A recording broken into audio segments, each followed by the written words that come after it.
학대와 훈육? 어머, 그게 어떻게 한 끗 차야? 맞아도 되는 나이는 없습니다.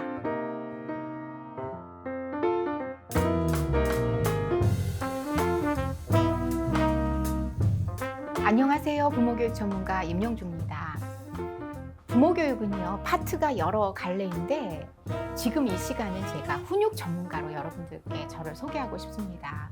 이 시간에도 제가 훈육에 관한 이야기를 드릴 텐데 이 전국 강연이나 줌 강연 통해서 요즘 정말 많이 하는 것이 있지요.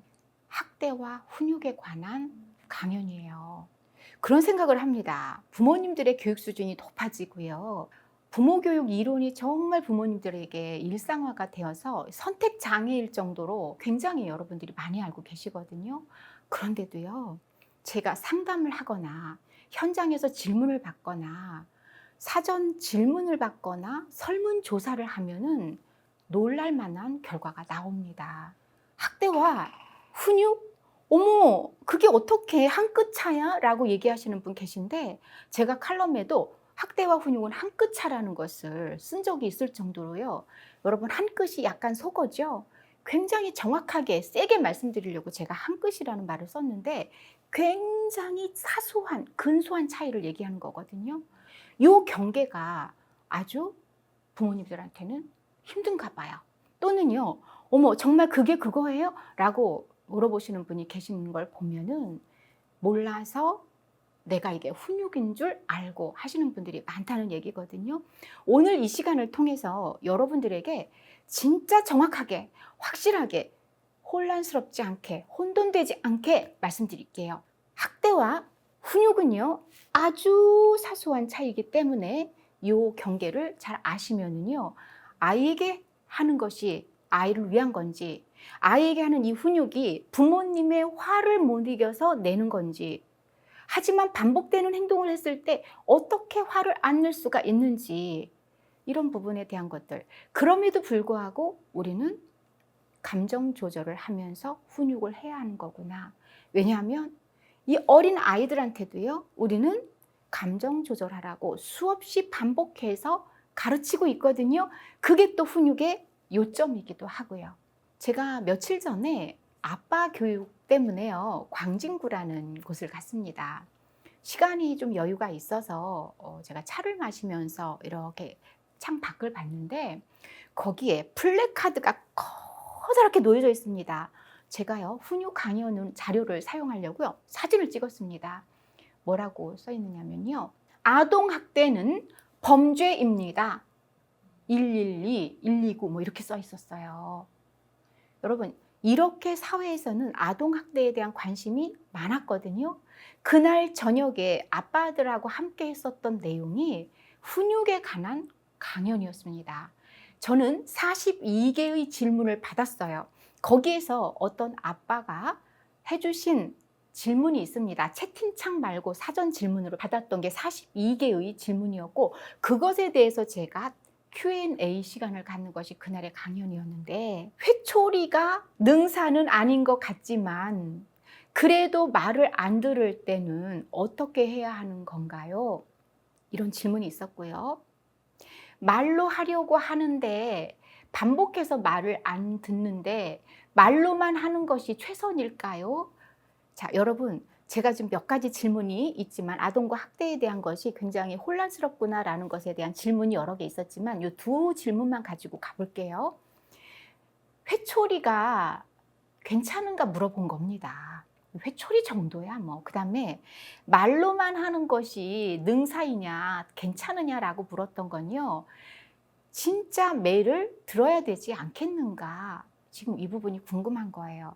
즉, 체벌은 안 된다고는 했는데, 들었는데 회초리가 체벌이야? 말로만 하는 것이 최선이야? 진짜 이게 훈육이 돼? 이런 거거든요. 그런데 플래카드가 맞습니다. 아동학대는 범죄고요, 회초리 범죄고요, 이렇게 돼요. 만약에 아이가 집에서 뭐 그렇게 크게 맞지는 않았지만 맞았어요. 어린이집에 가서 선생님한테 이렇게 말했습니다. 선생님, 아빠가요, 저 말 안 듣는다고요, 때렸어요. 이러면요, 우리 선생님은 몇 년 전 같으면 부모님께서 뭐 자기 자녀니까 알아서 하셨겠지 이랬을 수도 있어요. 아버님, 어머님, 우리 아이가 이러이러하다는데요. 사실인가요? 확인 안 했을 수도 있어요. 그런데 지금은 어떻게 변했냐면요.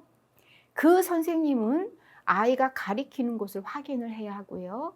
그리고 원장 선생님께 보고를 해야 돼요. 이걸 전문 용어로 뭐라고 말하냐면요. 아동학대 신고자입니다. 그래서 아이들과 함께 생활하시는 분들은요. 아동학대 예방교육을 받아요. 그리고 그 예방교육에는 아동이 학대를 받았음직한 것이 확인이 되었을 때는 곧바로 즉시 신고한다가 들어가 있습니다.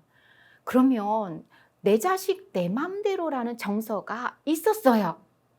이게 안 됩니다, 여러분. 2021년부터 징계권이 삭제됐습니다. 민법에서 징계권이 있었거든요. 민법이 63년 만에 징계권 삭제로 간 겁니다. 이 징계권이 뭐냐면 친권자가, 즉 친권자의 부모가, 그죠? 친권자가 아동을 계도하기 위해서 뭔가 얘를 잘 가르치기 위해서 훈계하기 위해서 매를 들 수도 있다, 때릴 수도 있다가 은연중에 녹여져 있었던 거예요. 아동학대는 법으로 학대라고 하면서 처벌된다고 하면서 징계권을 놔둔 거는 이게 상치가 되는 겁니다. 징계권이 사라졌어요. 징계권 없애기 위해서 얼마나 사회 각계에서 노력했는지 모릅니다. 심지어요, 이런 캠페인이 있었어요. 맞아도 되는 나이는 없습니다. 그렇죠. 우리 어른 맞는다면 여러분 어때요? 형사 처벌감이잖아요. 그렇죠? 우리 고발, 고소할 수 있는 거잖아요. 근데 애는요. 그래서 맞아야 되는 연령은 없습니다. 라는 것은 아이들 보호해야 한다라는 또 다른 강력한 메시지였거든요. 자, 학대와 훈육 들어가 보겠습니다. 무엇이 학대고 훈육일까요? 여러분, 제가 경계점을 말씀드려 볼게요. 훈육과 화풀이는 다르다. 훈육은 가르쳐서 기르는 겁니다. 화풀이는요, 부모가 아이의 그 행동이 정말 못 견디겠어. 왜냐? 쟤는 좀 전에도 그랬고 어제도 그랬고 며칠 전에도 그랬고 하지 말라고 했는데도 자꾸만 그랬거든요. 말을 안 들으면요, 애나 어른이나 화가 나요. 사람이 말을 하면 들어야지. 왜 안 들어? 근데 부모님의 말이 그냥 말인가요? 말씀이거든요. 그렇게 좋게 말했는데도 안 들을 때 부모 안에는 화가 납니다. 화를 어떻게 내느냐에 따라서 훈육과 학대가 가름됩니다. 아이를 위해서 하는 말은 훈육이에요. 부모가 하고 싶은 대로 하면 이거는 학대 쪽으로 가기가 쉽습니다. 제가 화풀이라고 얘기했잖아요. 화를 마음대로 낸다면요, 어떻게 갈 수 있는 줄 아세요? 너 저기 가서 매 가져와, 자 가져와, 파리채 가져와 할 수도 있습니다. 그럴 때 애가 네 알겠어요 하고 회초리 가져오고 파리채 가져오진 않죠. 하지만 그 말 자체가 굉장히 위협적인 겁니다. 내가 너를 어떤 도구를 이용해서 가르쳐야 되겠어, 때려야겠어 라는 의도가 있는 거잖아요. 우리는 의도를 가진 말을 했을 때 그 사람의 의도를 알아차리게 되는 거거든요. 자, 그렇다면 부모님께서 훈육이라는 건 뭐냐면요, 내가 이 아이를 잘 가르친다라는 것입니다. 이 의도와 내가 너를 가르치려고 했는데 말을 안 들으니까 너를 때리겠다라는 의도와는 굉장히 다르다는 거 아시죠? 그럼 여러분 이런 생각 드실 수가 있어요. 근데 왜 애들은요, 좋게 말하면 말을 안 들을까요? 왜 반복되는 말을 하게끔 할까요? 라고 한다면 제가 정확하게 말씀드릴게요. 아이들은 원래 그렇습니다. 무슨 원래예요? 라고 한다면 이런 말씀 들어보셨죠? 발달 단계, 발달상 그렇다. 그걸 우리는 표현을 이렇게 하죠. 어려서 그래. 아직 뭘 몰라서 그래. 요게 비전문적인 용어라면 발달상 그래. 아직 발달 단계가 그거밖에 안 됐어. 무슨 얘기예요, 그게? 다 이게 뇌발달 얘기입니다. 우리는 3계층의 뇌 가운데 첫 번째가 뇌간, 생명뇌를 가지고 있습니다. 두 번째 뇌가 감정뇌라는 겁니다. 세 번째 뇌가 3계층 뇌가요, 뭐냐면 전두엽을 포함한 우리가 이성뇌입니다. 이성뇌는 무슨 뇌인 줄 아세요? 통제의 뇌예요. 아, 내가 저거 남의 거 갖고 싶지만 안 돼. 제가 자존감에서 말씀드렸던 조절감의 뇌가 발달이 안 된 겁니다. 그런데요, 애들은 그렇게 발달이 됐어요. 요만큼입니다, 수준이. 근데 어른들은요, 아이가 설령 그런다 하더라도 부모님의 감정을 내세우면 안 되는 확실한 이유가 있어요. 성년이기 때문에 그래요. 성년이란 분들은, 어른이란 분은요, 사리 판단을 할 수 있는 발달을 이미 이루었다는 전제입니다. 그래서 훈육할 때요, 또래끼리 훈육하는 경우는 없어요. 훈육은 보통 어른이 합니다. 부모님, 선생님. 그런데 지금 사회적으로는 선생님들이 훈육할 수 있는 구조가 되질 않습니다. 여러분, 교실 환경에서 훈육이 가능하다고 생각하세요? 잘못했다가는 부모님의 항의 받고요. 잘못했다가는 아이가 대들어요. 그래서 지금 현재 상황으로 봤을 때는 훈육을 할 수 있는 유일한 분들이 부모님이세요. 그래서 우리 아이 키우는 것이 더 힘들다고 할 수도 있을지 모르지만 이것은 부모님의 의무이자 권리입니다. 그래서 훈육하는가 화풀이하는가를 꼭 확인하시고 제가 훈육을 할 수 있는 노하우를 몇 가지 알려드리겠습니다. 첫 번째, 바로 호흡 조절입니다. 아이들은 화가 날 때 흉식 호흡해요. 씩씩거린다고 표현하잖아요. 우리가 의태어로. 그쵸? 씩씩거리는 게 보여요. 어이구, 저거 화났네? 근데 어른들은요, 화났다고 해서 씩씩거리지 않아요. 어떻게 하는지 아세요? 한숨 나와요. 이건 뭐냐면 심호흡을 한다라는 얘기입니다. 이것을 한숨 쉬듯 아이한테 한다라는 건 정서적인 학대로 갈 수가 있습니다. 진짜 너? 이거 뭐죠? 너 이제 보자. 이렇게 들어가는 거예요. 위협적인 분위기로 갑니다. 그렇다면 좀 전에 말씀드렸던 화풀이로 갈 수가 있는데 이 호흡을 잘 조절을 하는 방법이 뭐냐면 3, 4, 5 가르쳐 드릴게요. 코로 3 들이마시고 3초, 배에서 4초 머물다가 코로 쉰 것을 입으로 5번. 굉장히 쉬워요. 3, 4, 5로 했습니다. 물론 감정 호흡에서는요, 3, 4, 5 말고도요, 15초도 얘기하고 어떤 분은 6초도 얘기하고 그렇습니다. 근데 저는 3, 4, 5를 좋아하는 것이 참을 인자 3개 쓰는 시간이더라고요. 참을 인자 3개 쓰면 어떻대요? 예, 세상에 그처럼 극도의 감정까지 조절할 수 있는 것이 참을 인자 3개라면 여러분, 코로 3초 들이마시기, 배에서 4초 머물기, 입에서 5초 내뱉기, 이것만 하셔도 좋을 것 같고요. 정말 심각한 사안을 논의 중이라면, 사춘기 자녀와 대화를 하는 중이라면, 또는 진짜 얘가 나를 너무너무 힘들게 한다면 화장실이라는 공간으로 가는 방법이 있습니다. 이거는 뭐냐면 조금 아까는 시간을 버는 방법입니다. 분노를 가라앉히는 시간, 그러니까 편도체에서 이성내로 보내는 시간이라면, 시간 벌기라면 화장실 가는 거는 2가지를 다 포함합니다. 시간을 벌고 공간을 피하는 방법입니다. 사람이요, 눈에서 보이지 않으면 그 감정이 사그러드는 효과가 있습니다. 그래서 아이한테 얘기하고 가세요. 잠깐 화장실 가서 엄마가 손 좀 씻고 올게. 또는 잠깐만 시간을 좀 갖자. 그러면 여러분 손 씻을 수 있어요. 요즘 손 씻기 얼마나 중요해요. 그 다음에 화장실에 가면 대체적으로 거울이 있어요. 거울 보면서 나를 보는 겁니다. 점검하는 시간을 갖는 거예요. 이게 바로요, 호흡 조절법입니다. 다시 말하면요, 감정 조절법이에요. 감정을 조절하는 방법은 굉장히 많이 있습니다. 어떤 분들은요, 혀를 한번 살짝 깨문답니다. 탁! 이게 뭐냐면 잠깐 자기한테 충격을 주면서 일깨워 주는 거예요. 너 지금 화난다. 그건 뭐죠? 정신을 차리자. 우리가 정신줄 놓을 때가 많아요. 지금 우리 영상 보시면서는 제 그 말 표현이 굉장히 웃기죠? 그런데 대체적으로 내가 내 정신이 아닐 때 아동학대의 말을 할 수가 있고 행동을 할 수가 있습니다. 뭔지 아세요? 엉덩이 펑 때리는 거. 그쵸? 사실은요, 내가 정신 똑바로 있다면 절대 그럴 수 없어요. 그 정신을 차린다는 건 뭐냐면 아무리 화가 나더라도 해야 할 행동이 있고 하지 말아야 할 행동이 있어. 이거 우리 아이들한테 가르치는 거잖아요. 그런데 우리는요, 아무리 화가 나더라도 해야 하지 않을 행동을 하는 겁니다. 애한테는 조절하라고 하고 부모님은 선생님 조절하는 거 다 알거든요, 머리로는. 그런데 애가 말을 안 들으면요, 진짜 까마득히 잊어버리게 됩니다. 그게 정신을 바짝 차리지 않았기 때문에 그렇습니다. 그런 거예요. 어른과 아이 차이, 훈육과 학대 사이. 그 다음은요, 훈육과 학대 사이를 굉장히 가름짓는 것이 바로요. 여러분 아까 체벌했잖아요. 체벌은 안 돼요. 어떤 경우에도 안 돼요. 감정 조절이란 말로 제가 이 부분은 이야기했습니다.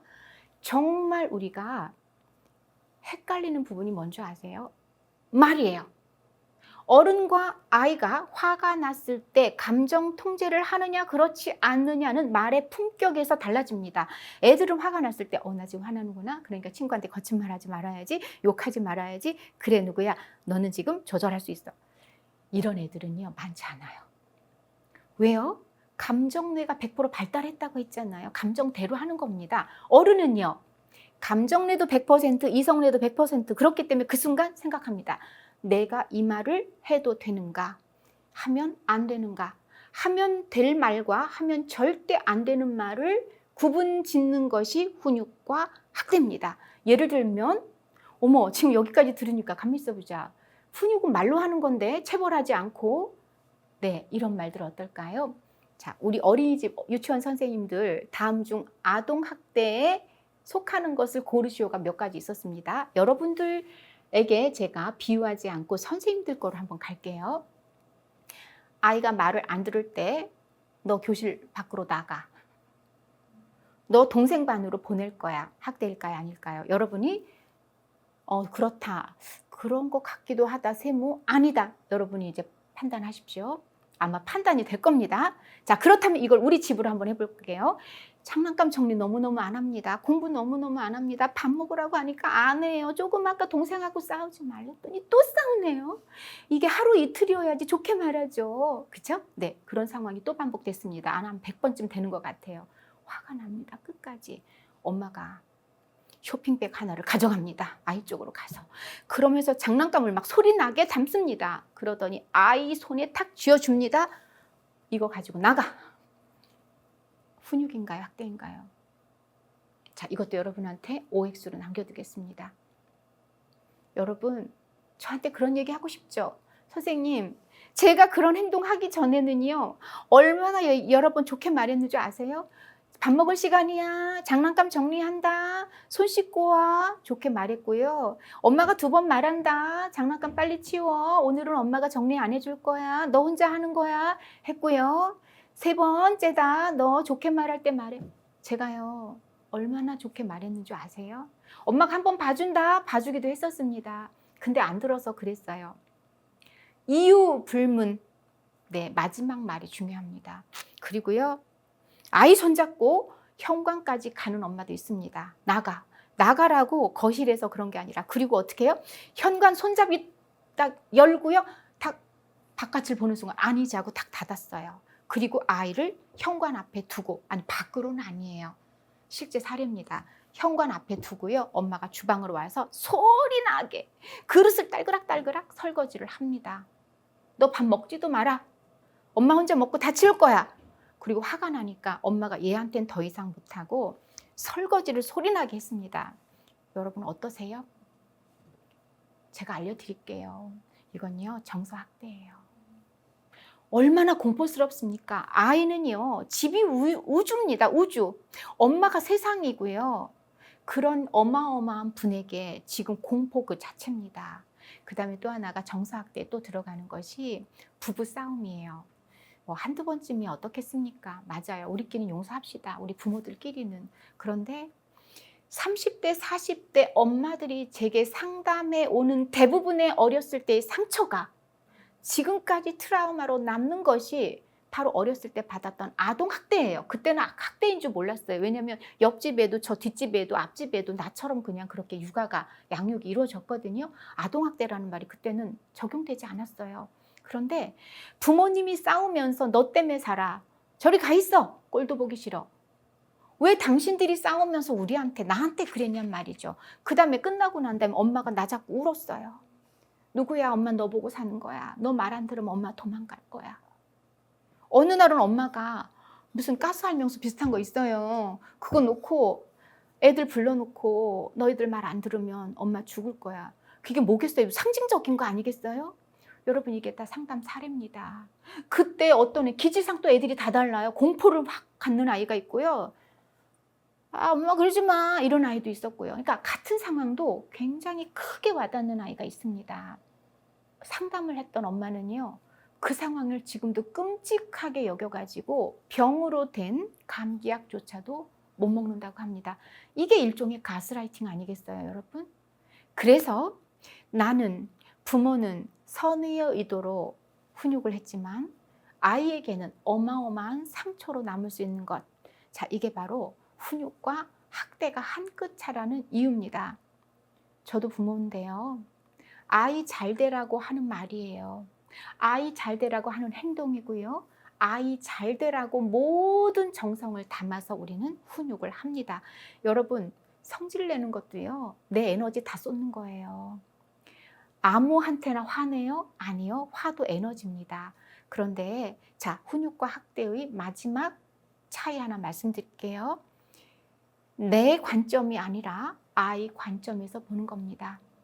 내가 하는 숨결, 내가 뱉는 숨결, 내가 하는 말, 이 말이 나의 것이 아니라 아이에게 어떻게 전달될 것인가. 그래서 부모의 말은요, 굉장한 차이가 있습니다.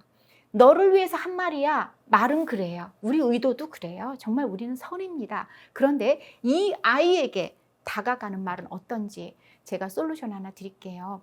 아이 혹시 훈육할 때 요즘 휴대폰 기능 가운데에서 녹음 기능 기가 막힙니다. 또 있어요. 저기다가 삼각대 설치해 놓고요. 아니면 그냥 이렇게 해놓고 각도 조절해 놓고요. 아이하고 훈육하는 현장을 녹화하거나 녹음해 보십시오. 그리고 아무도 없는 공간에서 차 한 잔 놓고 고요하게 한번 들어보십시오. 나의 말투, 훈육의 목소리는 너무 크면 안 됩니다. 톤 너무 낮게 하지 마세요. 엄격한 목소리와 공포의 목소리는 다릅니다. 그 다음에 아이에게 썼던 어휘, 어떤 단어들, 낱말들을 썼는가. 그 다음에 그 말을 할 때의 분위기, 이것까지 함께 보시는 겁니다. 또 하나, 공공장소에서는요, 아이와 1대1로 해야지 여러 사람 있는 데서 하는 것도 정서적인 학대에 들어갑니다. 그 다음 학대에는요, 방임이 들어갈 수 있어요. 성학대도 아시죠, 여러분? 그래서 신체, 정서, 방임, 성. 근데 세 가지는요, 거의 우리가 알게 돼요. 신체적인 학대는 체벌이다.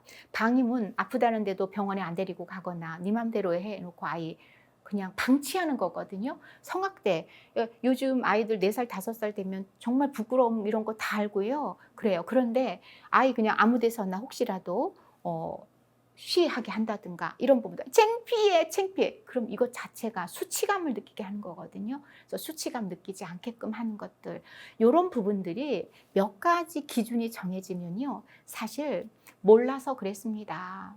아니 그게 훈육이지 왜 학대예요? 라고 우리가 궁금할 일도 없을 것 같습니다. 지금까지 제가 여러분들에게 훈육과 학대는 한 끗 차이다라는 말씀을 드렸었는데, 내가 뱉는 호흡 하나, 나의 손길 하나, 내가 하는 말, 이것들이 훈육과 학대를 가름합니다. 강조했듯이 어떤 부모도 내 자녀를 학대한다고 생각하지 않고 그럴 마음 추호도 없다는 건 우리는 압니다. 그런데 문제는 뭔지 아세요? 문을 닫고 내가 우리 아이하고 함께 집에 있을 때는 문 닫으면 가장 위험한 공간이 되는 것이 바로 가정이란 사실입니다. 문을 닫았기 때문에 이 어린아이하고 내가 있기 때문에 엄마는, 아빠는 마음껏 이 아이를 혼낼 수 있는 그런 공간이 된다라는 것이 부모님의 자제력을 떨어뜨릴 수 있고요. 조절할 수 있음에도 불구하고 조절 안 하고 함부로 할 수 있다라는 것. 이것이 우리 부모님들이 오늘 저와 함께 하면서, 그래, 맞아. 나는 오히려 내 마음껏 할 수 있는 공간을 만들어 놓고 아이를 굉장히 힘들게 하는지도 모르겠다. 임영주 강사가요, 3가지 말씀드리면서 오늘 마칠게요. 나의 눈길은 눈독인가 눈길인가? 나의 손은 손길인가 손독인가? 나의 말은, 우리가 침독이란 말이 있거든요. 저는 이걸 말독이라고 표현하겠습니다. 말독인가 말씀인가? 이것이 바로 훈육과 학대를 가름짓는 것이기도 하고요. 내가 바라보는 눈길 하나로 우리 아이는 크고 우리 아이의 기는 죽을 수 있다는 것. 내가 보내는 손길 하나 그리고 나의 그 손톱이 우리 아이에게 굉장한 상처로 남을 수 있다는 것. 내가 하는 이 말뚝이 우리 아이의 평생 트라우마로 남아서 누군가에게 어른이 되어 상담하면서 울지는 않을까. 하지만 우리는 압니다. 이 아이들을 잘 자라게 하기 위한 것. 그래서요, 정말 잘 되라고 하는 것인가? 내가 내 마음대로 하기 위한 것인가? 이것이 바로 훈육과 학대를 판가름한다. 그래서 저 강사님이 한 끗 차라고 말을 했구나. 그렇다면 이것만 조심한다면 우리는 괜찮은 부모, 아이의 인생을 잘 걸어 나가라고, 행복하게 살라고, 좋은 인성으로 사람들과 관계 잘 맺으라고 내가 진짜 가르치며 키우는 훈육을 하는 것이 아닌가. 훈육의 원칙과 본질을 잊지 않고 잘 하실 수 있을 거라고 믿습니다. 지금까지 훈육 전문가 임영주였습니다. 감사합니다.